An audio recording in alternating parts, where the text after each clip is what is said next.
not only in an attempt to avoid things ballooning, but to keep a nice, clear focus. Let me make this clear.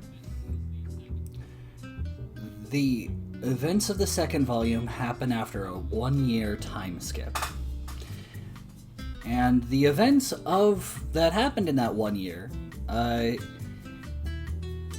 it was slowly revealed over the course of Volume 2 as, like, backstory flashes, for lack of better explanation. You get, like, whole chapters or paragraphs of, like, subtlety and misdirection, and all kinds of shenanigans.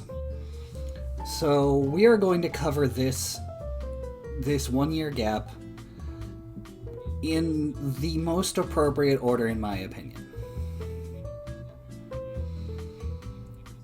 The first one is going to be from the character that I choose to believe is the focus character of Volume 1.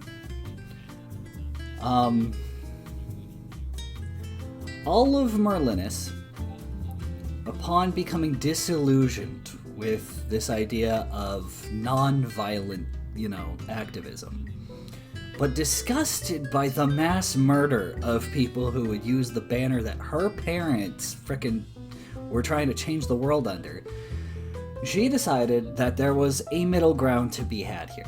That if the world thought that every beastkin was going to support these violent activists, then it was her job to be the plausible deniability, to step up, kill off these violent activists, and oppose them with the very violence they wanted to weaponize, and take the social consequences later.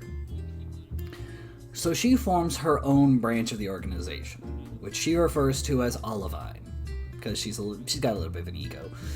And it didn't exactly start that way. It started with her just trying to get people under her wing, when the violent activist sent somebody to assassinate her. Seeing that Olive wasn't afraid of death and had, like, a killer edge to her, but still genuinely believed in the disgusting, like, war crimes as they committed as exactly that they were just crimes against innocent people who deserved better. This assassin, who we will tentatively call we'll call her Olive's significant other, because they don't ever really tie the knot, and they never are seen sharing a bed or anything, but it's heavily implied that they both know they have the hots for each other, and nobody knows why they aren't hooking up. So some within the organization claim that they are, but all evidence points to the opposite, that they definitely aren't, but they both have a thing for each other. And nobody knows what kind of cat and mouse game this is, no pun intended. But this assassin goes like, okay, you're just one person, but there's a lot of people who agree with you. That's why I was sent to kill you. I know a lot of those people. If you're as strong-willed as you claim, and you are willing to take violent action to cut us free from this fear that's defining us, I will help you to accomplish that. And you pair that up with Connor's criminal connections. And she sets up her home base. At first she moves from location to location because she's still too small to have any kind of actual security. But once she after about 4 to 5 months, she has enough people with her organization where she feels comfortable implanting herself in a more permanent base. She finds an abandoned, for lack of a better explanation, an ancient and abandoned citadel, as just exists in the wilderness. But she sets up base on the eastern continent in this, abandoned ruin. That she goes deep enough in where it's not obvious from the outside, but she then starts reinforcing and renovating so it's a secure place for her people to live up to. And they also start carving tunnels through the landscape from that ruin to kind of dissipate the suspicion of where they're staying. On the eastern continent is safest because the the activist organization that the violent ones spun off from is very active here and very well respected. And so the violent ones are doing their best to not be noticed. They're using the non-violent, like, resources and connections, but they're trying not to be noticed. And the fact that this new organization of Olivine is not only contacting the current heads of the non-violent activists to kind of rat out people who are violent, but is actively trying to press the main long-respected cultural leaders to support their cause, is concerning. So that becomes a whole thing where Olive starts off just, being willing to kill, right? But as she works with these criminal elements and she allows her own personal disgust for the insult to her parents' legacy take hold of her brain, she decides she is going to be as brutal as she has to be. And so she becomes just... Her intentions are good, I'm sure, but she basically becomes a mafia boss. Like, if you even think about betraying her, it becomes a problem. And she restyles herself away from being a super spy and more to being some kind of, well, closer to Vlad the Impaler, frankly. She's got her whole... She's got this whole pantsuit look going for her, but she's got the British ruffles around her neck, and the nice and the poofy sleeves with the ruffles around the edges of the wrists. And I went through like 5 different accents in that, but yes, she stylizes herself as nobility. Even her wire gloves, she has made modifications to. They are now actual gauntlets. And the very tips, the claw-like tips that she uses on the ends of her gauntlets, can actually, with just a little bit of a mechanism, she can release those, and they're weighted with some kind of fluid in the end of them. And you find out in Volume 2 what that means, but they're weighted down with a certain kind of fluid. And because they're weighted, it makes them a lot easier to control and a lot more effective in combat, especially because now she can use runic stones, which is a technological development that had been happening but hadn't really stuck on the southern continent, especially after Sean Phoenix blew the motherfucker up. But runic stones are just gemstones with runic networks in them, and since you can use a runic network to form a gemstone, you can easily mass produce these.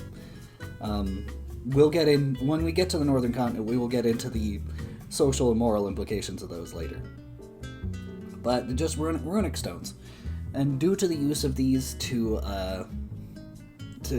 affect her glove, she can superheat the wires to cut through things. She can run electrical charges through them. She can cause them to become super cooled, and they're made of a very fine filament that's very receptive to runic networks. So she's not worried about, any of that. She can cut it. She has a mechanism to cut them off if they get too tangled up in something.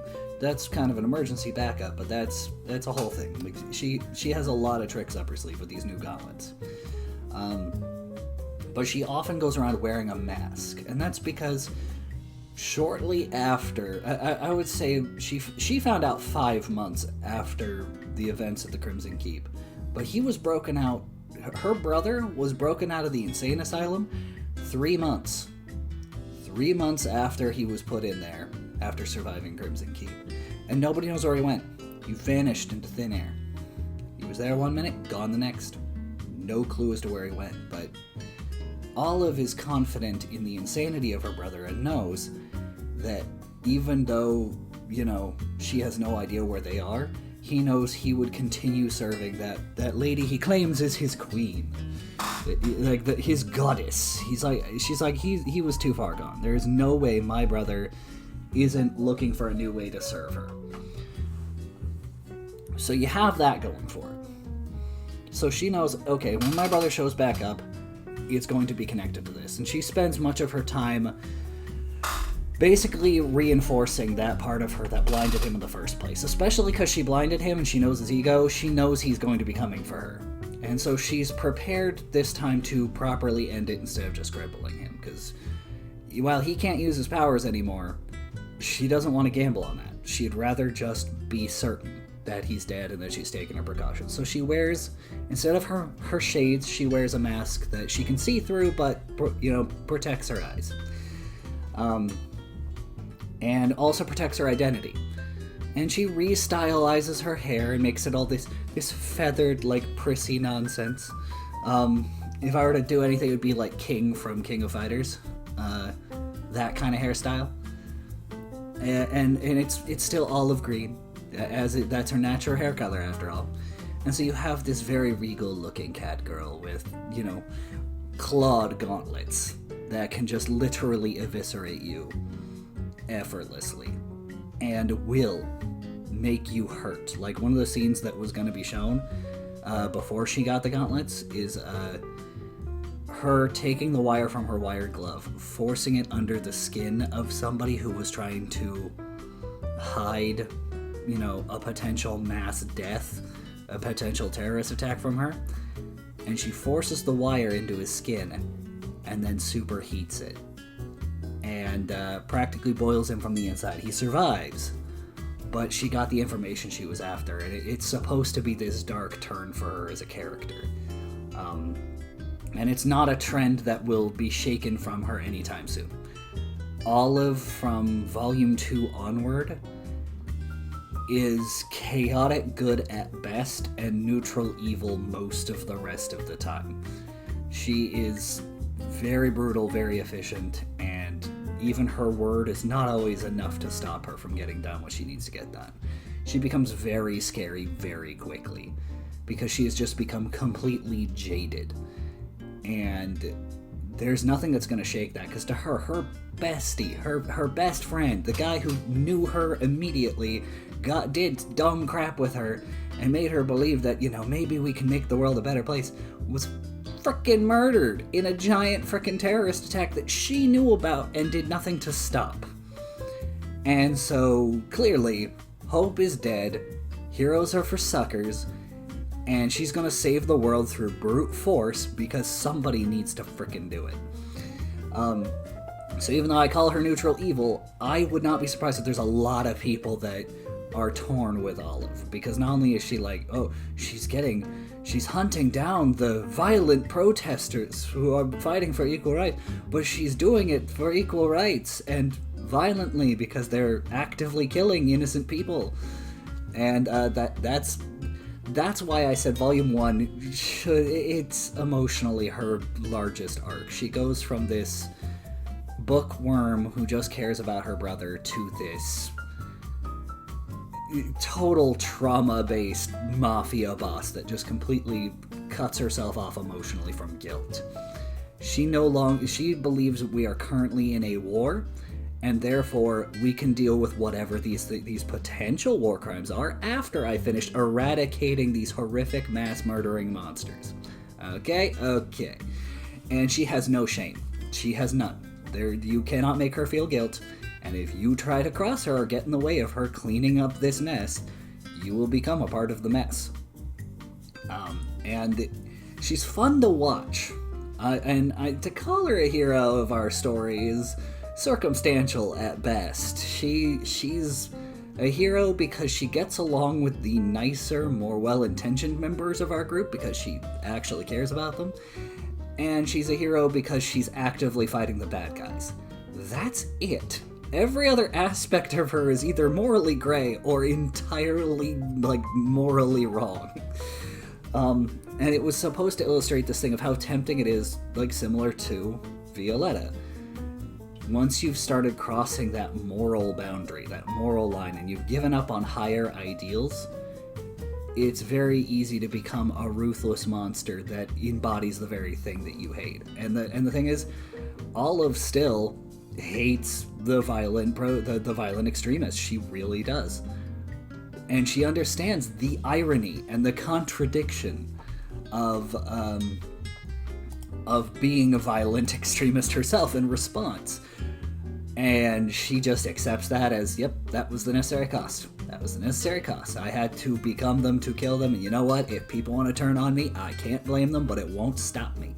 Because this is what I'm doing now. This is what we do. And it's it's weird but fun to see that drastic shift in a character. A lot of things changed when I did the rewrite for Zoge to get his new arm, but Olive was not one of them. Olive was always going to become a mafia boss. Like, that's... I have never once imagined her as anything else. And she's right when you listen to her. She's the necessary evil. She is helping to fight the big bad because it frickin' saves the day and clears the name of her people and gets rid of these violent extremists. All these good things all at once. And you have no right to complain about how she does it because you don't have to do it.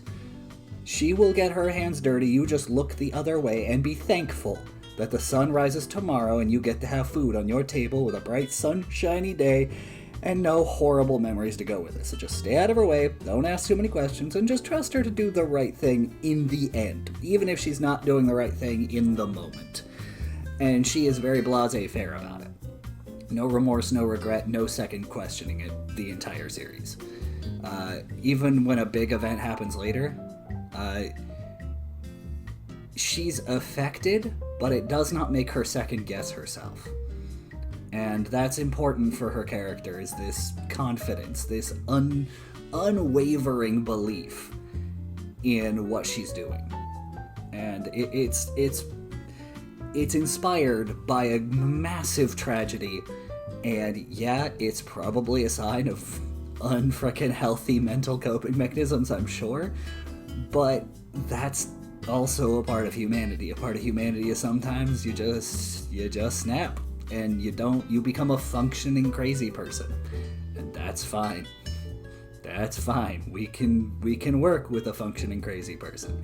In fact, it's an important plot point that she is, in fact, morally gray at best. Our next person is the one that I feel more comfortable talking about, because the next people we have to talk about over the course of this 1 year thing, there's a few different people's actions that affect it, and there's a few people we're going to go over, but the next one is one of the ones that has the most circling around her. And the less you know, the more you can understand how she felt. That's right, we are discussing Amaranthine, easily one of my favorite characters in this entire saga, which is hard to believe given the state I left her at the end of Volume 1. But there's an old turn of phrase among writers which I have subscribed to. I don't know if it's 100% true in my setting, but I think it's very true for a few of my favorite characters at least. If you want to know which character is the author's favorite, look at the one who goes through, like, the most messed up stuff. Like, the ones who have suffered the most are usually a favorite of the author. And it's not for hatred of the character. It's because by giving them more problems, we can give them more to come back from, and also more time on the page. So... we're talking about Amaranthine in particular here.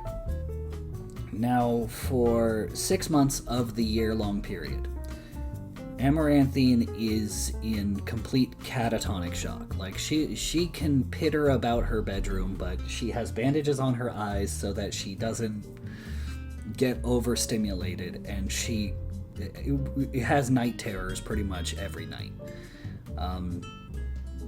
There were some that came to check on her health that claimed that it was very unlikely she'd ever make a full recovery.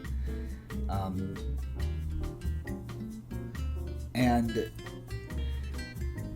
she was like really, she could hear some people's voices in her shell-shocked state from outside her house, but as far as she knew, nobody ever came to visit her. She was just in this shell of trauma, reliving the same thing over and over again. Until she heard somebody's faint voice that sounded familiar, but she couldn't figure out who it was. And she went to investigate her room, as she often did, and a letter fell to the floor. It seemed a bit heavier than a normal letter, though, so when she picked it up, she opened it up, and it felt like there was some kind of enamel pin. It was weird. It was shaped a little bit like a kite shield. She thought it was weird. So, slowly and tentatively removing her bandages, she looks on an enamel pin that had the family house symbols of her, Cain, Olive, and Zoge. And when she read it, it was a letter that Cain had intended to send. It was a generic letter to all of them, so she imagined he had probably made multiple copies, and this was just found somehow in the wreckage of the Crimson Keep. But as she read it, it was Cain basically telling everybody to, thanks for putting up with my shenanigans and my nonsense. I know we've all been through a lot of stuff, and I know that it's not easy to keep moving forward in our life. Losing an arm taught me that I was the one who failed you guys, but I'm not going to let that happen again. And I know that if I trust you guys, nothing is going to happen. Because if I am doing all I can to help you guys, and you guys are doing all you can to support me, then we're going to be okay, because we're family now. Even if we have a whole bunch of other complicated nonsense going on in our lives, we know that we have each other. And I have full faith that all of you are stronger than any of you could know.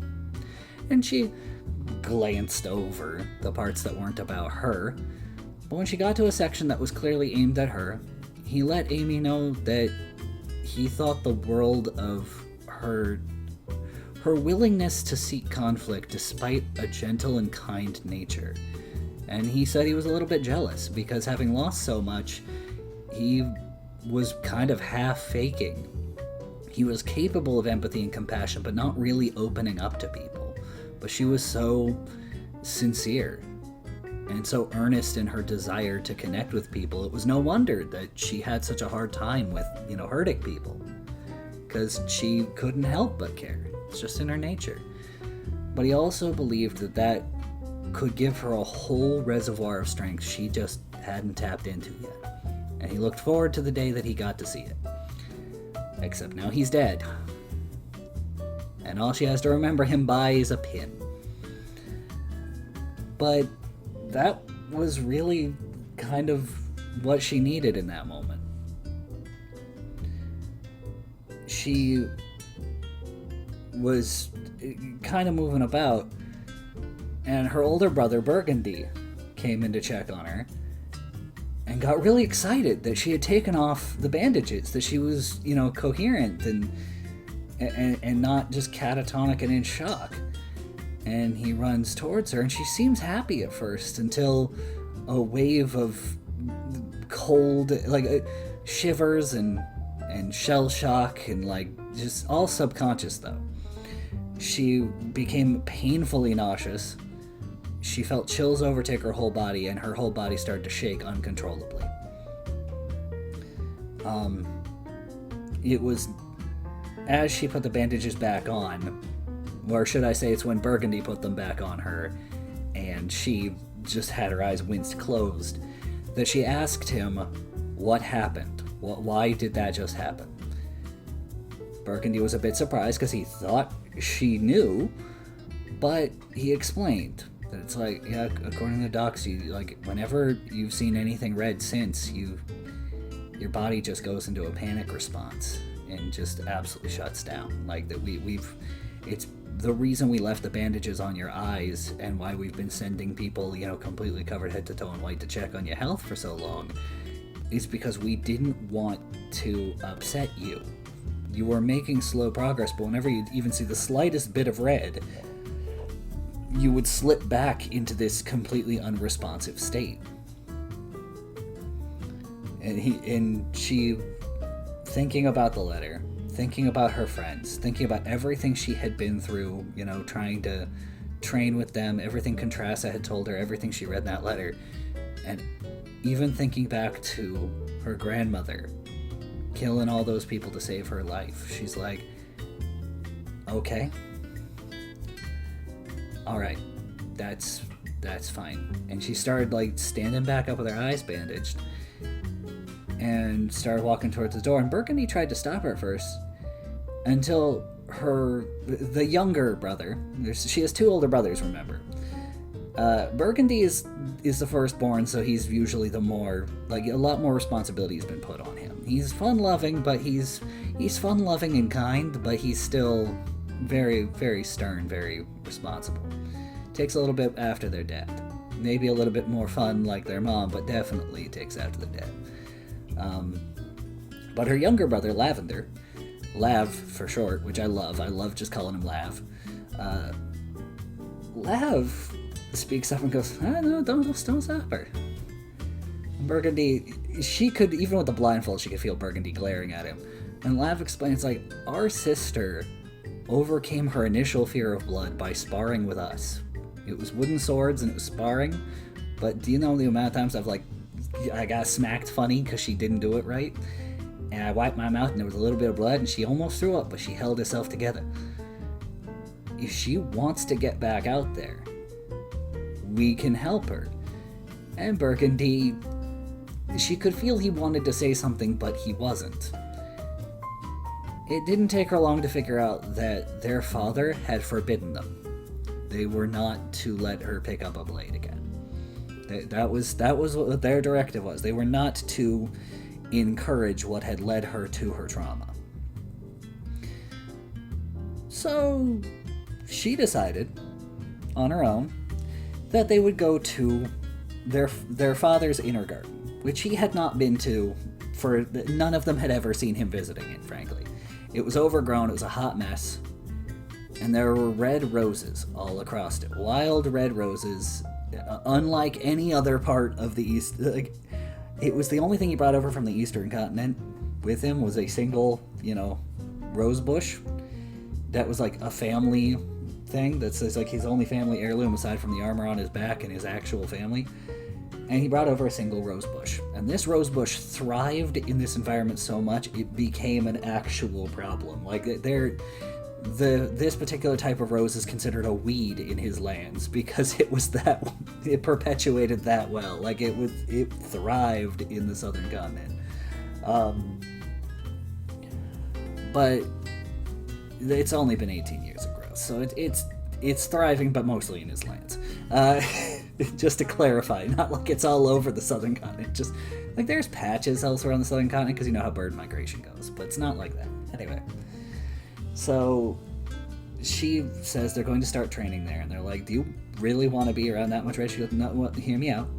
It's the only place we can train where Dad won't look. He hasn't been anywhere near the place since Grandma was exiled. So it's been ages since he was in there, and nobody remembers the last time he was in there. Period." And she goes, "Since he doesn't normally go there, you guys can train with me there, and we can work up to me taking off the blindfold. Because I can guarantee right now, you take me in there as I am, I'm probably..." She's honest with herself. I'll give her that, which is part of what I love about her. She's honest with herself. I don't think Amy is capable of lying to herself. I really don't think she is. She's capable of being, reserved and secretive, but not lying to herself. She's always been very honest, with herself at least. And so she's like, "I can't train without the blindfold. Let's just be clear on that. We're keeping the blindfold on for now, but I need to overcome this, because Dad was right before I left the first time. If I want to be a swordswoman like Grandma and save people, I can't break down like I did at the Crimson Keep. I can't let that happen again. I froze up, I dropped my blade, and somebody I cared about died so that I didn't have to. And I never want to be in that position again. Period. Full stop." And she starts basically her training from scratch. She can't see anything, so her paradox gene isn't that useful, but despite 6 months of very mild activity, her brain still knows how she should be moving. And her brothers try and go easy on her, but she refuses. She's like, no, I need to get good. I need to get good fast. I can't keep wasting away here. I don't want to live my life a hollow shell. We are going to get through this. And it takes her some time to get back on her feet. She trains every day with her brothers, and a lot of their training and the training arc that happens over this year is a reminder of some principles that her grandmother had taught her, which she, oddly enough, with a blindfold on, is better at than she used to be. Which is the ability to sense the difference between an incoming strike and an intended lethal blow, because you can feel the wind off the blade. You can follow the rhythm of the impact on your own blade. You can do all of those things that are based on your senses themselves. But there is something that runs deeper through your soul when somebody is trying to actively destroy you. You can sense the exact moment they intend to go for it if you're just training your instincts well enough. And so she insists on taking the training harder and harder, not because her brothers are gonna hurt her. In fact, she's very confident she can dodge their lethal blows because she's been training with them since their youth. It's that she needs to be able to recognize the difference between the lethal blow, the decisive lethal blow, and the regular rhythm of battle. And when she finally begins to understand what that sensation's like, contrasting it with the moment, like, she has to compare it to the very moment that scarred her, which is watching Kane get just de-limbed in front of her. She eventually realizes that, like, she can only do so much right now. As she is right this minute with this blindfold on, she's not even at half power, because with what she can do, if she could see what was going on and use her ability to slow her perception of time, she would be even better. She could be even better than this.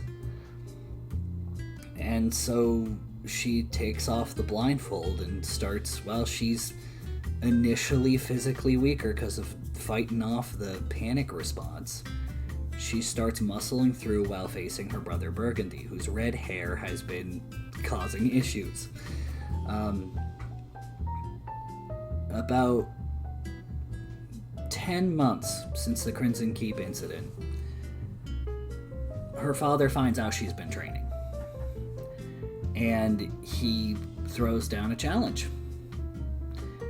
He makes clear to her he's not letting her leave this place, not unless she can prove to him that she's ready, not just in a like physically better sense, but in a much more vague poetic sense. The dude refuses to elaborate on what he's talking about.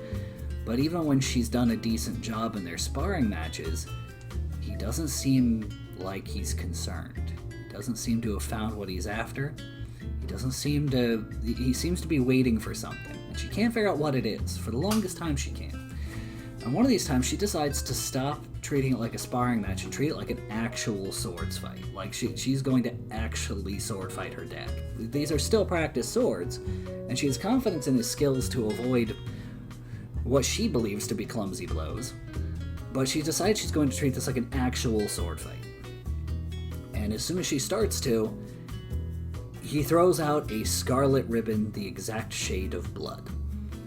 Her body, not expecting this because she hadn't swung her blade, there was no feedback to give that off. She freezes up, panics, falls forward mid-stride, and he puts a blade right into her shoulder blades and knocks her to the ground hard. And he says nothing, and then he walks away.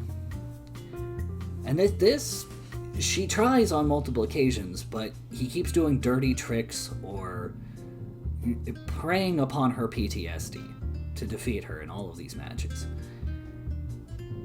And 11 months, a whole month of her dad doing this to her, she eventually goes to her mom and goes, I don't understand. Why is he doing this? Why is he being so cruel? Why is he, agitating my trauma? And her mother, who had been all about statecraft, she's not much of a warrior, you see. Even though she's the daughter of Rosa the Butcher, she's not really that aggressive a person. She's always been more of a politician, a bit more a lady of the court than she has been a lady of the blade. And she's fine with that. She had to make her peace with that being her nature. And that is where Amaranthine gets her more gentle nature from.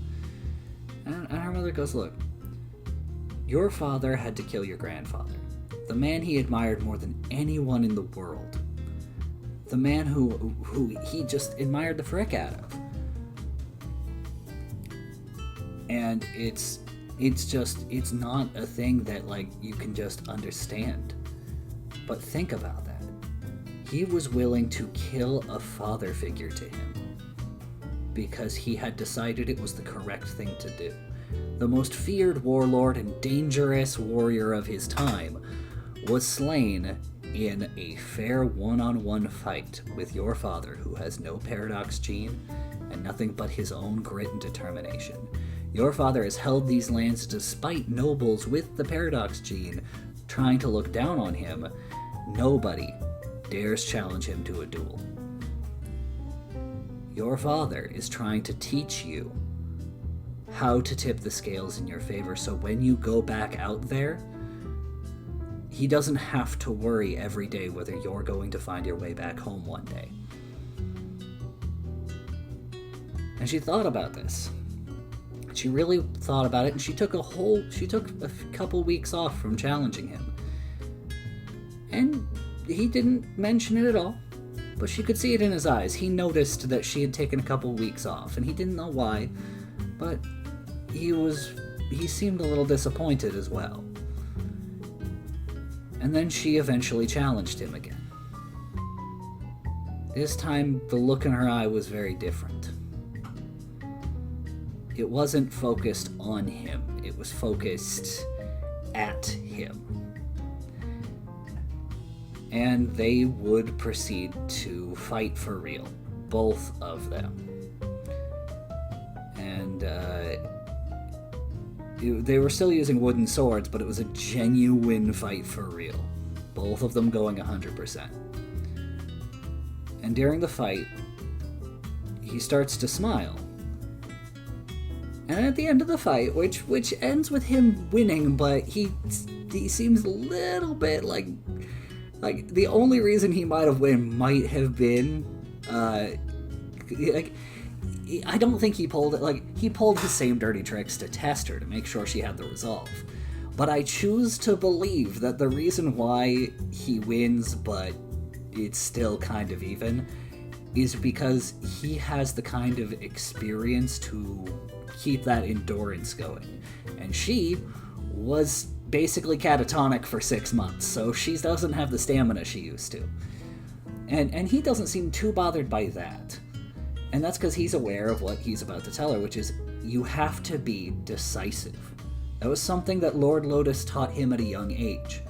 Once you have made a decision, you have to see it through to the end, regardless. There should be no obstacles that stand between you and your destination. If you wish to walk this road of being a swordswoman, and you want to do it on your terms, you want to wield a blade that doesn't require drawing blood every 5 minutes, you want to find a way around your phobia or even to muscle through it, you will find that if you have decided to make it happen. And that's really the thing that she needs, is this idea of, like, it's resolve. Whatever you do in life, you need resolve. Because things will get in the way, things will test you. And unless you keep your edge sharp and the line you wish to cut clear, you will lose sight of your foe, you will lose sight of your path to victory, and you might as well just be swinging a baseball bat. You might as well be using a practice sword if you cannot align the edge properly. With this, he brings out something that he had been saving. He had been saving it for 6 months. It is a custom blade designed just for her. And it's you know how and this is before Attack on Titan, mind you, but you know how in Attack on Titan they have those, like, because they can pop off the blade and get a new one, they have, like, the sheath for multiple blades. She has something akin to that. I say akin to that for a reason, because it's only one sword. It's one well-designed sword. But when put into its sheath, it doubles as a rifle. Like, it has a whole rifle mechanism built into the sheath that she can use the sword as kind of like the firing pin on, for lack of a better explanation. It's not 100% accurate. I had a whole design for it once, but the idea is a sword gun. It's a sword that goes into a sheath that is the gun, and it doesn't shoot swords, but it shoots runic networks powered by the blade itself. And the sheath is supposed to be designed well enough where it's effectively a bokken, it's effectively a wooden sword. It's a practice sword. She can actually use the sheath as a weapon if necessary. This will not only keep the edge razor sharp, but it will allow her to fight non-lethally to the best of her abilities, because she can be very precise. It's not like, oh, wooden swords aren't lethal. No, wooden swords can be incredibly lethal in the right hands, but also by that same metric, any sword can be non-lethal in the right hands, and she only uses it in the sheath because she doesn't like the blood. That's not to say she isn't going to kill people. She just doesn't like seeing the blood. That's her big thing. And she will maintain her fear of blood and some measure of her PTSD until the end of the story. Which is a part of why I like her as a character. It's this very glaring flaw that does keep coming up throughout her story. But she continues to be a very capable swordswoman, a very capable warrior. And her father just wanted to make sure that she had the resolve to see this through. And contrary to what her mom says, he actually does clarify. He wants to know that even if she doesn't come home, she died confident in what she was doing. He wanted to make sure that she lived her life with no regrets, so he didn't have to live with any regrets letting her go. And that made even more sense to Amaranthine, and she gave her papa a hug.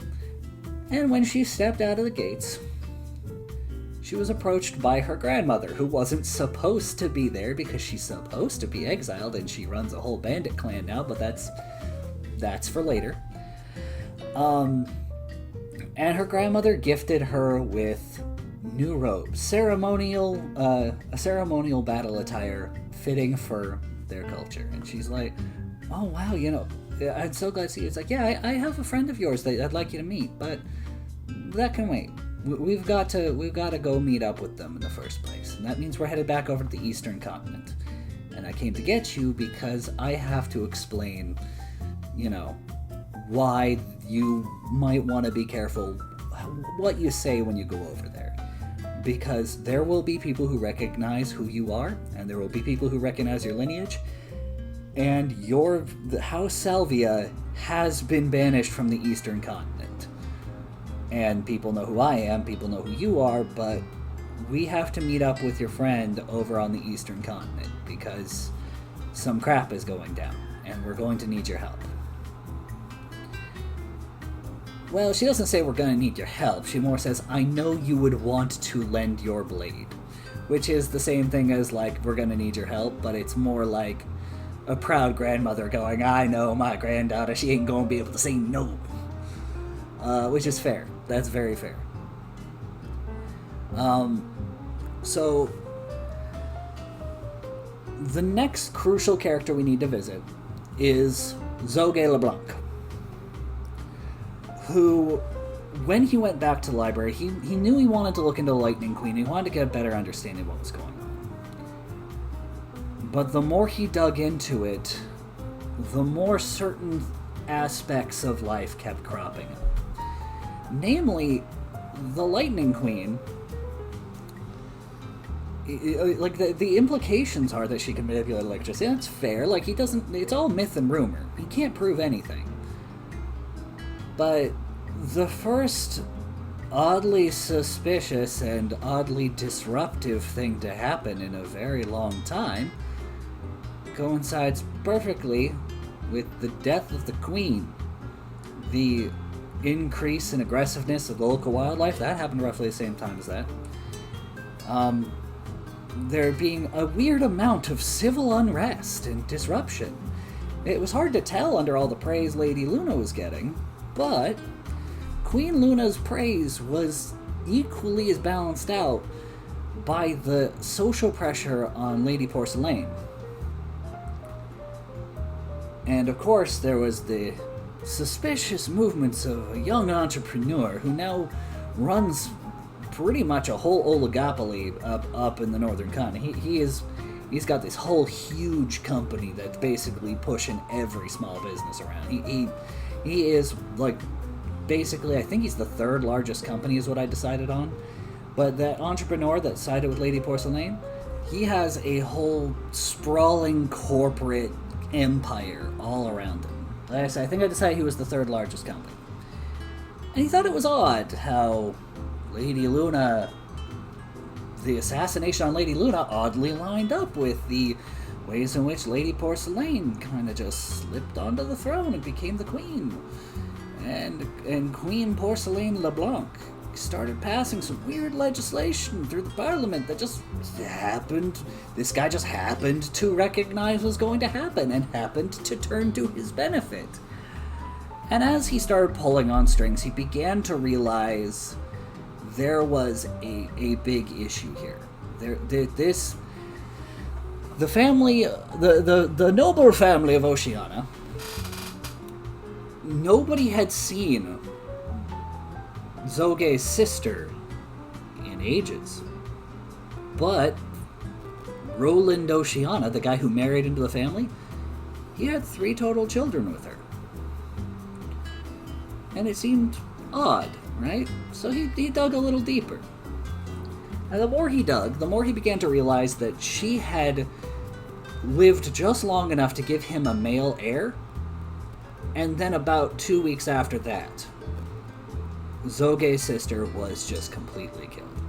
So Diamond is her name, but Diamond Oceana was found dead in a river 2 weeks after the news was reported that he had a successful male heir. Now, all signs showed that she wasn't like being held captive. She was seen in public, but she didn't really take press releases, she didn't really talk to anybody. There wasn't much to be said. And from all Zoge can understand, there's definitely no way she was being held actively prisoner.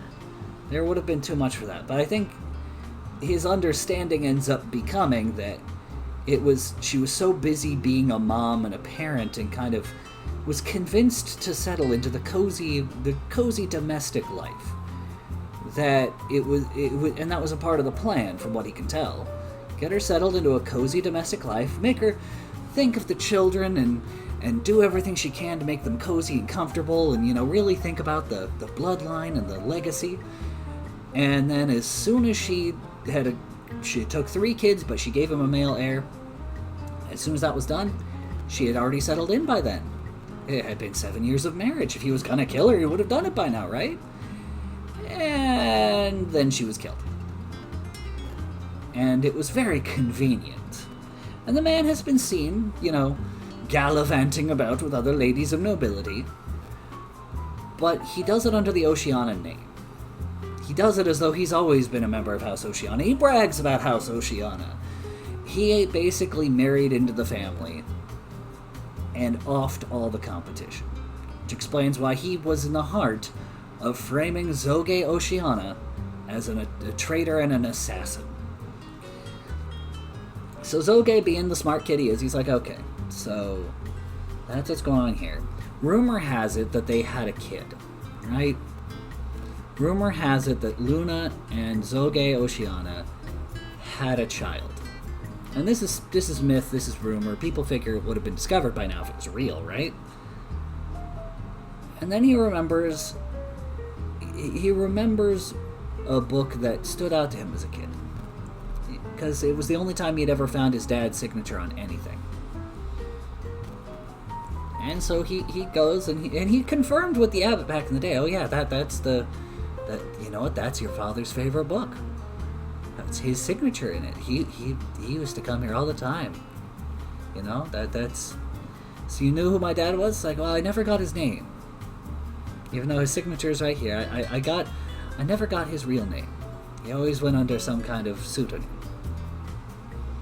It's like, okay. The kinds of lies you tell a kid, right? That's what he assumed it was. But the abbot knew more than he was letting on, which itself becomes suspicious later in the series. But the abbot knows who his dad is. And Zoge ends up re-examining that book, and buried... You know when you open a book, the spine curves inward towards it because you're opening it out? Well, apparently, Zoge Oceana had slipped a piece of paper into the spine of this particular book, which Zoge LeBlanc only found by opening it and thoroughly examining it for any kind of hints or clues. It looked like it was just the paper cover that keeps the edge of the spine round and just preserves it. But no, in this particular case, it was a letter. And Zoge pulled that letter out, and it was a letter from his father, saying that for his own safety, Zoge LeBlanc would have to be his name.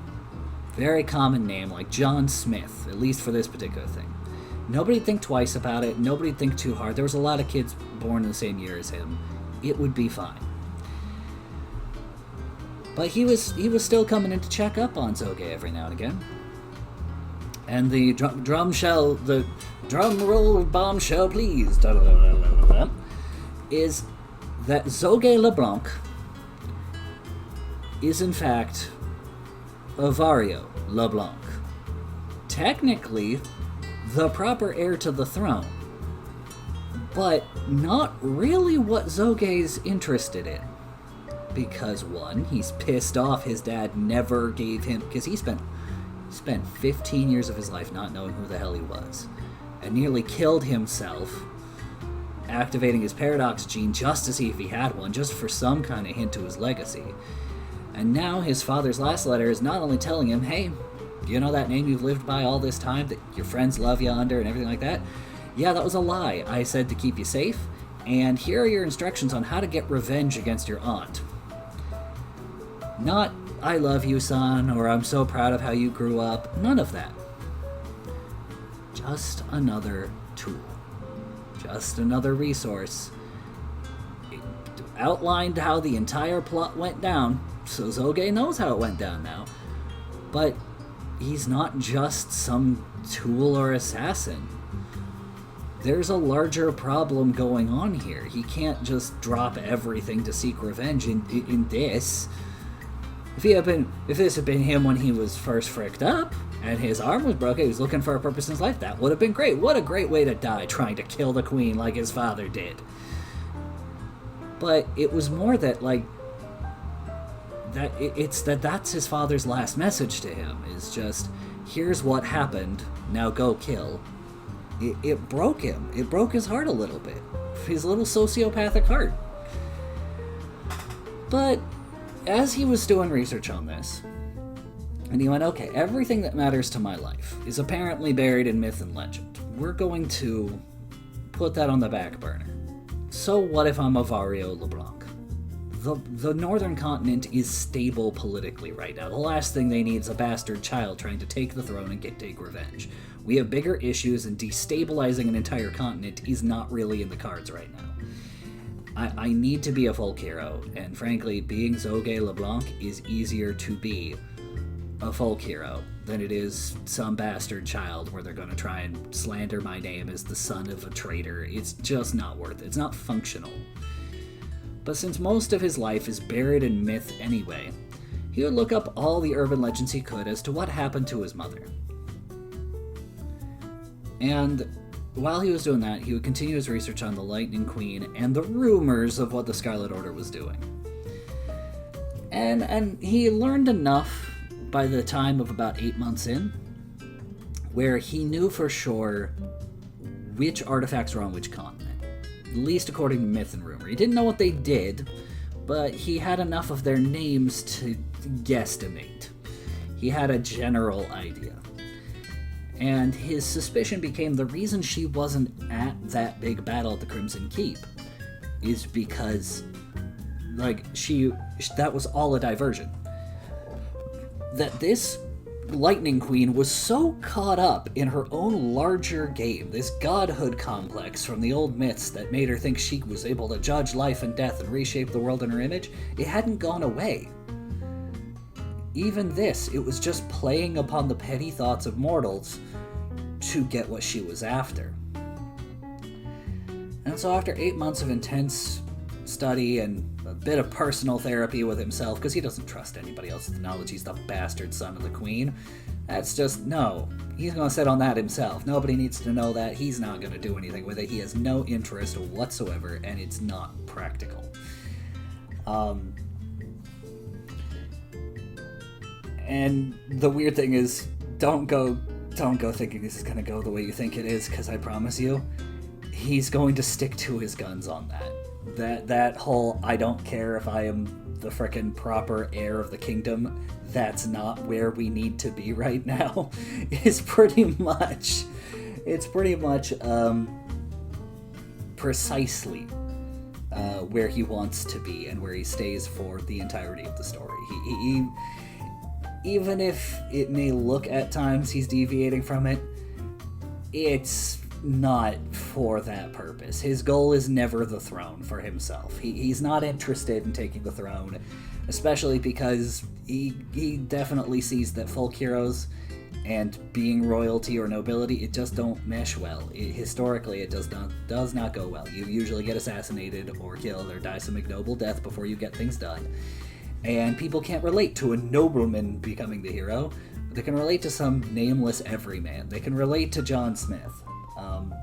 So Zoge, in a very pragmatic move, completely throws away his entire heritage. Dude does not care where he came from, especially because his father was an ass.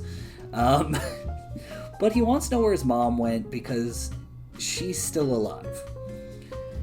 And Zoge, having taken his old cloak and having tailored it onto the outside of Kane's coat himself,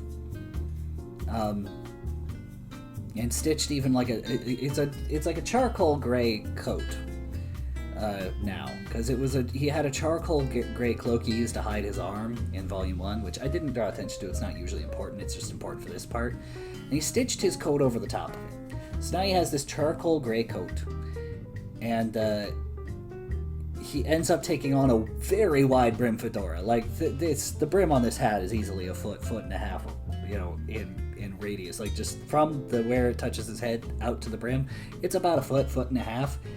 And he is entirely keen on this. He thinks this is the coolest design choice ever with his coat. He will stand by this design choice forever. And I can't help but feel like that's me. I didn't even really think too hard about it. I just thought Zoge would think it was like the coolest crap. But I think it's also me as the writer going, I really freaking love this design. I love it so freaking much, but it's so tacky, but I love it so much. So having the most cold, pragmatic, sociopathic character go, this is objectively cool. This outfit is objectively awesome. This is how a real hero dresses. But Zoge, upon doing that, he himself, at the end of that 8 months, finally opens the envelope that he found in Kane's coat. And it's an enamel pin with the same formal letter, and he doesn't even read it. He actively throws away Kane's letter without reading it. And he pins the pin to the lapel of the jacket.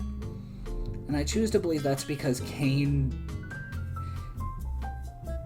didn't need to speak to Zoge in Zoge's mind. In Zoge's mind, they understood each other. There's no words that could have been on that paper that would make more sense or click more with Zoge than the fact that this enamel pin exists. That alone is all he needs to know. So Zoge, now at the 8 out of 12 months, spends 2 months just gathering immediate intel on what's happened in the world since the Crimson Keep. And he's looking for little discrepancies, little off-putting things, and comparing it with his notes on the Lightning Queen. So when he sees that the wildlife is getting oddly docile on the eastern continent, and getting oddly frickin' aggressive, like hyper aggressive on the Western continent, he immediately assumes that it's a fate. That the Scarlet Order, after the fall of Crimson Keep, has to know that something's up. And they also have to have picked up on at least half of what Zoge's noticed, right?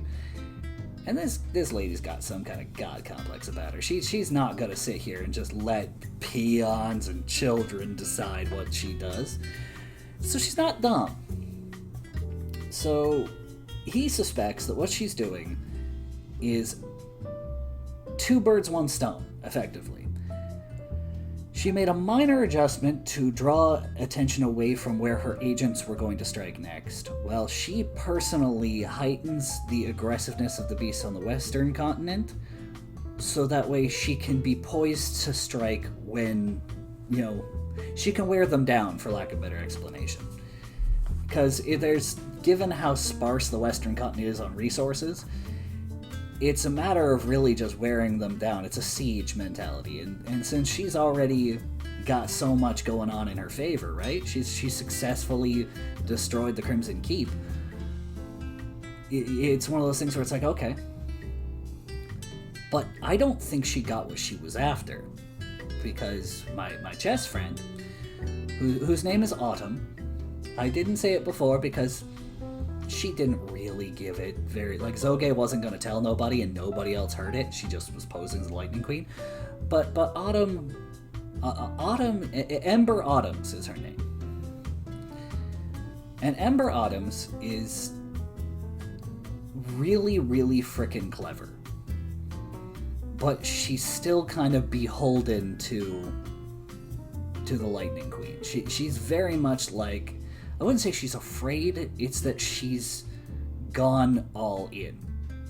She has no other bets to make. That she believes the hook, line, and sinker lie that she was told that that the Scarlet Order is doing some nobility, dual classist nonsense and looking down on the world while playing God. She has bought into this. And even though some of what's happening isn't lining up with that belief system, she's too far in and believes too much in the cause she was told to back out now. And he figures this out based on the movement. Like, he's like, I know Ember from our chess games and our conversations.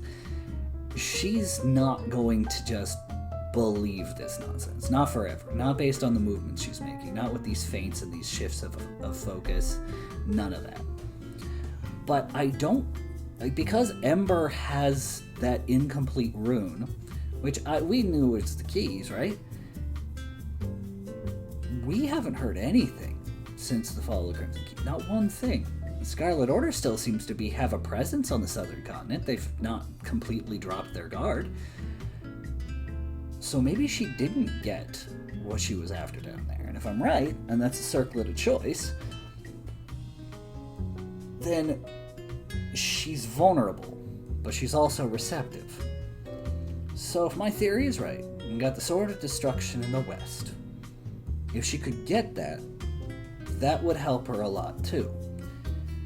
But the big thing she has to be after, if she couldn't get to the circlet of choice, which is like one of the biggest things that can stop her, because anybody who has it on, she can't influence them, according to the myths anyway. She has to be over here for the light of knowledge, which he doesn't know what it is, but he does know that it's said to be illuminating, and he's like, it's a bunch of poetic nonsense speak, but that's how myths work. Myths and legends use a whole bunch of poetic nonsense speech to hide the truth. But he's like, okay, so she's after knowledge. She wants to know more about these things, which tells me if she gets this, we're all screwed. Which is why the sudden drop in aggressiveness is a problem. We're also screwed if she gets that sword, but the sudden drop in aggressiveness, this feint, would be the perfect maneuver. It would be the absolute, because you can't risk her getting a sword that can destabilize any matter it's swung at, but you also can't let her get the knowledge to, I don't know, potentially make a replica for all he knows. He doesn't want to risk any of that. So he's like, if I were her, if I was the Lightning Queen, my next move with these circumstances in the broad scheme of things, is it seems like I already have the northern continent in my pocket. So the western continent is basically just savage land. There's no politics, there's nobody to manipulate over there. Brute force is probably the only way you're going to get in there. And while the Scarlet Order is going to be absolutely putting their best men there, brute force is literally your only way in. Okay? So a siege is probably going to help you out the best if you're able to kind of work with nature and bend it to your will. So since you have the northern continent, you have people that are helping you out up there already. You have people in your pocket. And the western continent is just a siege scenario. Then the only one you could be after is the eastern continent. And the lowering of aggression in the local wildlife is a fantastic feat as you increase the aggressiveness in the west, because now it seems like you're diverting attention. They don't think of this as you've made the natural state of the wild less wild. They view it as you having withdrawn your influence, and these animals must be returning to a naturally docile state. Which is a mixed blessing in its own regard, because with these animals becoming less aggressive on the roads, bandits and pirates are less scared of trying to get these caravans that are traveling through, all these traders. And since bandits are always going to be far more dangerous and far more capable than wildlife, even though wildlife is capable and dangerous, it's not going to be the guards, the caravan guards, and the various bodyguards and mercenaries that are hired to protect these people. They are not as prepared as they should be for this shift in the ecosystem, as it were.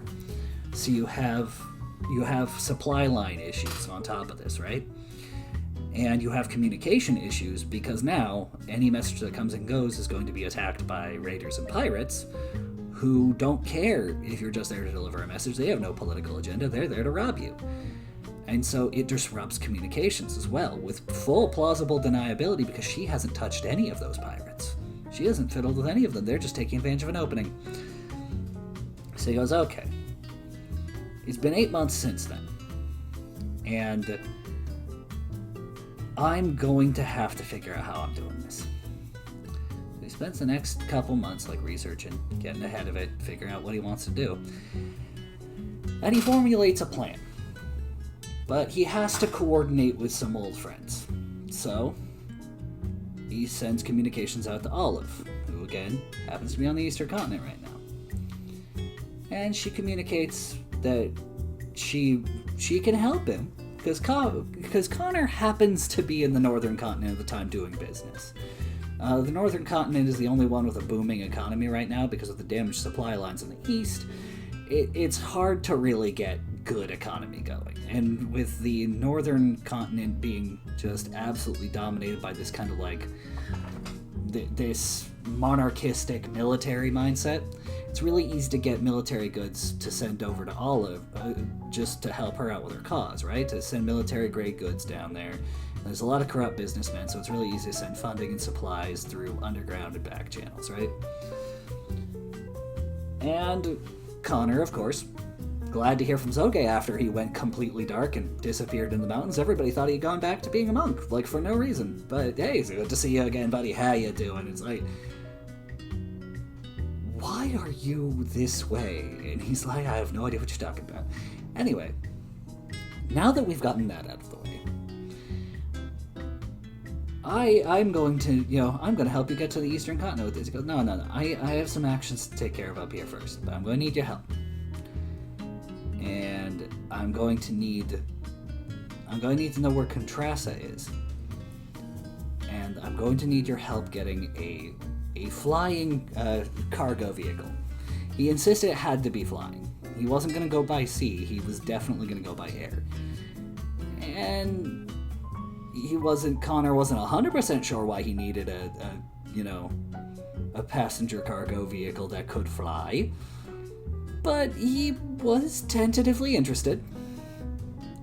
And so Zoge began to hatch his plan that would take place at the beginning of Volume 2. And it was the original opening to Volume 2 as well. So that's what happened with Zoge.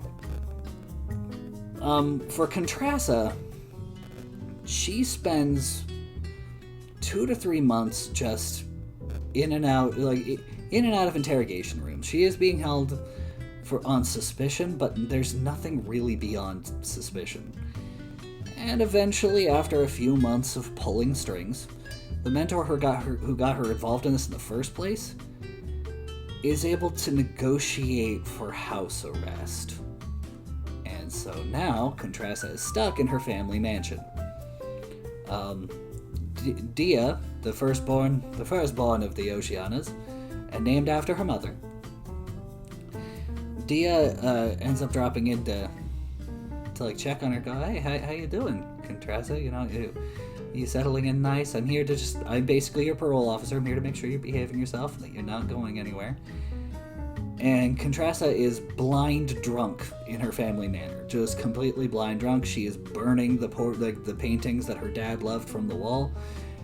And this is your first sign that this is not just her father is dead. He died while she was gone. Her mother had died years ago, and her sister is nowhere to be found. Her younger sister just completely missing. And she has no understanding of this, but she has been left her family estate because she's the only one left to inherit the Greenwich Manor. And there are some nobles who have scoffed at this, but the Oceana family is very influential, and Dia was absolutely not about to let her friend's family manor go to some random, lesser noble. Unacceptable. So she's made sure it was kept safe, and it is, in fact, still Contrassa's property. So it's not even like it's owned by the Oceana family. It is just still, it's still Contrassa's property. So she's under house arrest in her family manor. She's drinking through her father's vintage wine, burning all the paintings off the wall. Even her mother's dress collection is about a week from going into the fires just for amusement to watch it burn. She hated her parents completely. She didn't think that they were. It's hard to explain. She didn't hate them because they beat her. She hated them because she knew, even as she was growing up, that they were up to some shady things that they were hiding from her. They were up to some highly illegal things, and they were paying off the military so they didn't get in trouble for it. That was her exact understanding, is that, you're into some shady, most likely highly illegal things, and I can't respect people who make their money off highly illegal bullcrap. I just can't. It was the straw that broke the camel's back for her. She despised her family, refused to join the military, and went on to the Scarlet Order because she went, there's a reason why we have the Scarlet Order. We can't trust nobility with unquestioned power because they do some really shady shit. So at the time of the start of Volume 2, Contrassa is in house arrest, destroying her parents' cherished belongings, getting checked up on by her girl crush, who she's just too pissed at the situation to even really appreciate that her girl crush is coming to check on her. And she has no idea where the hell her little sister went at all. And that's Contrassa's part of this. It doesn't seem important now, but it is an important bit to track during the lost year.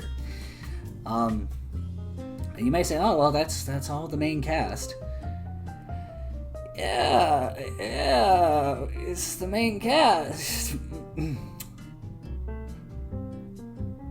So Kane survived because he was, for lack of a better explanation, too angry to die.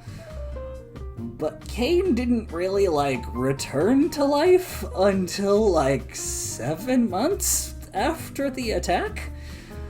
And the general, when he wakes up, it's Amaranthine's grandmother who's lurking over him. And he has no limbs. None. And his skin is blackened and charred. And every breath hurts like hell. And he can still feel his body burning as it's preserving itself. And he's trying to figure out what in the hell is going on. And Rosa chills him the frick out by making him scared she's going to kill him. So, kudo medicinal usage of the fear powers. But she goes that she, during the scuffle, because she was one of the last to leave, because she's exiled, she's not really considered like a person, and so she was more than happy to like, I'll die here. And then when everybody retreated and all the monsters left and there was no evacuation shuttles left, she went, oh neat, I get to pick the wreckage, I'll bring it back to the boys, it'll be great. And then she saw something she wasn't expecting, because she didn't think much of Kane. She thought he was just another brainless meathead, whatever. My granddaughter will get over this one. He's not even that impressive. I've seen better. Her grandfather was quite the specimen. When she found him, and by all records, he looked like just a completely charred corpse. Dude, you think Darth Vader had it bad? No, Kane was in a far worse state. But when she found him, and she could tell his heart was still beating, it caught her attention, because it shouldn't be doing that if he's this dead. And so, on the off chance the boy wasn't dead, she thought she'd do her granddaughter a solid and, take him under her wing, or at least protect him till she knew if he was dead for real. And as day after day, she saw this charred, broken body become somewhat less dead, she began to wonder something. And eventually when he eventually woke up after some months, she went, I know why you're not dead, but I have some backfire news for you on that. Because the only reason you didn't die is because your body would not let you. Your healing paradox gene responds directly to your own stress, anxiety, and desire to live. And the fact that you cared enough about living to not die, that's impressive. You could actually, but that means that your body is now fresh as a newborn. All of your muscle instinct, everything you know, your brain somehow seems to have been preserved, so thank the heavens on that. But you have no pecs, you have no spine, you have no bulging biceps or strong trunk thighs. You are starting from a blank slate of a body. Now, Rosa didn't explain anything, because she never does. She's always lying about something. And she even's honest about it. She's like, I'm not going to tell you anything, but I am going to train you. And the fact that you can come back from the dead means I don't have to hold back when I'm training you. I can go all in. I can get you in tip-top shape within a couple weeks, at the rate that you're healing. Anybody else, they would be crippled for life, but your body heals faster, and it seems intent on not dying. So we're going to work with that. And so about the 9-month mark, so a couple more months of him growing fresh limbs and learning how to walk again, Rosa begins her training with him. And it is by far the most brutal, most traumatizing, and most serial killer-esque frickin' battle training you will ever get. And when Kane asks about Nirvana, Rosa insists, oh no, that's gone. He goes, but I had it on me and you found me. She goes, oh yeah. It's not here.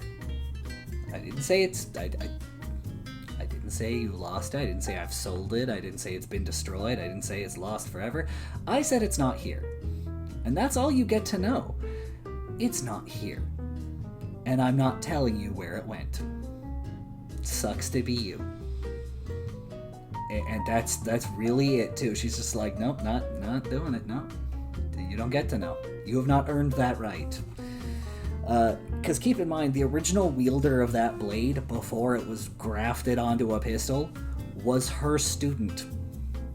So she's she's pretty much claimed it on international policy of go F yourself. And she is not going to be letting go of that blade anytime soon. She has no intention of letting that blade... She will decide when and to whom that blade goes to, and not a moment before. And no, that does not get resolved in Volume 2. That's one that's going to be in her possession for a while. So just, Nirvana still exists. It is just not... Nobody gets to have that but Rosa. Rosa's the only one who knows where it went. And she intends to keep it that way for as long as she feels like. But it's during this time that Kane discovers something incredibly sinister about Rosa. Not just her sadistic streak, not anything like that. He can't explain it, and it doesn't get explained during the 1-year streak. There is something especially off-putting about her. Something that elevates her above a normal fighter, or even normal wild life. There is a kind of primal hunger for destruction in her that's practically unnatural. And every single time he fights her, he can feel it in the air. And he survives those strikes when they come, but it's not normal. And it is by far the most, disconcerting thing that he has ever felt. And she, again, refuses to elaborate as to why. But she goes out of her way to draw attention, go, I see you've noticed. Yeah, and the fact that you can still maintain your desire to live despite sensing it, that's really neat. I'm really proud of you. You've come so far in just a couple weeks. Now dodge. It just, frickin' tries to kill him again. and Kane ends up coming back with a different weapon. One that I'm honestly kind of proud of. I really like this weapon.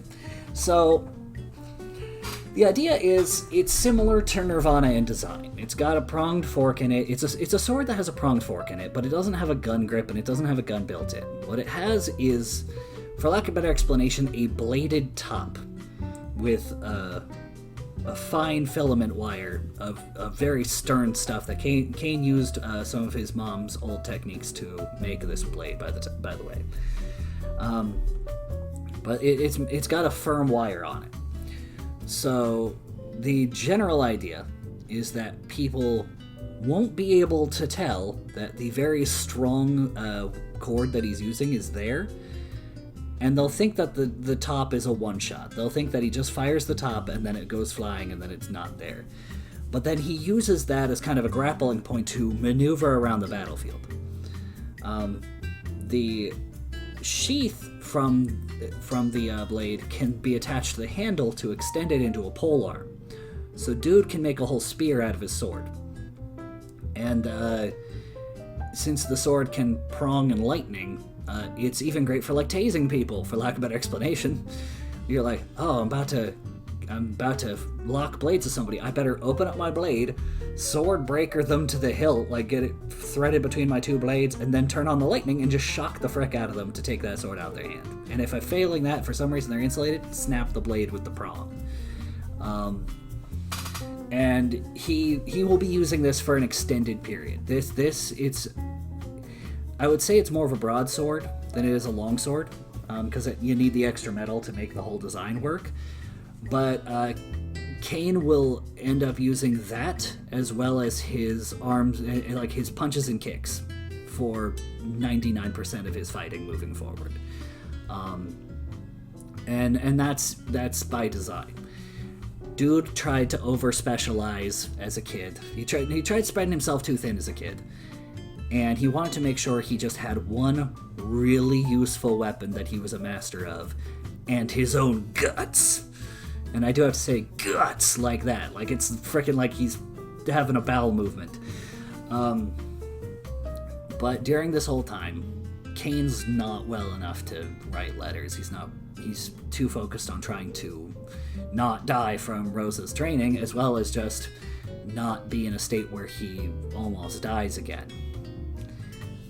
He doesn't know why he survived yet again when nobody else did, but he he feels that survivor's guilt flare up and goes, if I survived again, there has to be some kind of purpose behind it. I refuse to have survived while all these people died and have it mean nothing. And so Kane makes it a point to take his training seriously and is very discreet in how he does things. None of his friends know he's alive. Nobody from his previous life knows he's alive. As far as the world at large knows, Kane Phoenix died at the Crimson Keep. And if you ask Kane himself, he would agree with that. He would agree with that assessment, that Kane Phoenix is dead. He died at the Crimson Keep. He doesn't know who he is now, but Kane Phoenix is dead. That life is behind him and beyond his ability to reclaim. That's why, and the weird part is, while it is a function of his ability sustaining him, because in his current state, he could not keep up this level of training without maintaining a constant amount of healing. So he can't even abuse his healing factor the way he used to, because it's just being used to keep him upright under everything he's doing. So the benefit to that, the side benefit, is that his eyes had always kind of lit up orange with heat and flames whenever he was doing it before. And now that his whole body's been reborn, his hair has a nice orange glow about it. His eyes have an orange glow. And he looks like a very different person because he's just kind of literally got this actual glow around him. He's even wearing armor. He's wearing armor he forged that's scarlet in its color, but he's literally wearing it to protect his otherwise very sensitive and not battle-hardened body. He has to earn back his muscles, his strength, but his combat wisdom and his skills have not faded. So while he's not as strong as he used to be, and his reflexes aren't as sharp as they used to be, and he's not as tough as he used to be, he is as skilled, if not more skilled, than he has ever been in his whole life. And Rosa has basically warned him, it's like, you can only push this healing factor so far, so don't do anything stupid. I don't want you hospitalized for another 3 goddamn months while I babysit you. And that's really her thing, too. Like, she does care about him, she does want him to stay healthy, but she's that person who, like, yeah, well, she will look after you and she will help you. It pisses her off. Like, fuck you. I love you, but fuck off. And that's Rosa's whole thing, is this being like, she smiles a lot, and she's very kind in how she talks about it, but a lot of what she says is like backhanded compliments and shots at you, and if she ever opens her frickin' eyes, she will kill you with a glare. She is that character, and I know you go, oh, that's an anime trope. I've met these people in real life. They smile so often, so regularly, that you can kind of tell they're looking through their eyelashes, but it doesn't really feel like they are. They're just smiling, and they're fake, and they're saccharine, and you can tell there's something else going on. It's literally just constant grandmotherly love and cheer with scattered backhanded compliments. And just backhanded compliments out the nose. It literally, I don't think she can say a single nice word about somebody without somehow turning it into an insult. And I kind of like that about her. Like, even when there is a point in time in Volume 2 where she gets very excited and very happy. Like, genuinely. And I think there's no backhanded compliments, but I think it also devolves pretty quickly into backhanded compliments. Like, I'm pretty sure that's how that goes. But yes, that is the events that happened in the year between, as far as our main cast goes, and as far as things that are important for Volume 2. Thankfully, I was able to keep it at an hour and a half. Glad I decided to make this separate than just the summary of Volume 2, because these events don't happen in Volume 2. They're like, they do in flashbacks, but they're not really happening in Volume 2. So I'm glad I was able to kind of just address them here.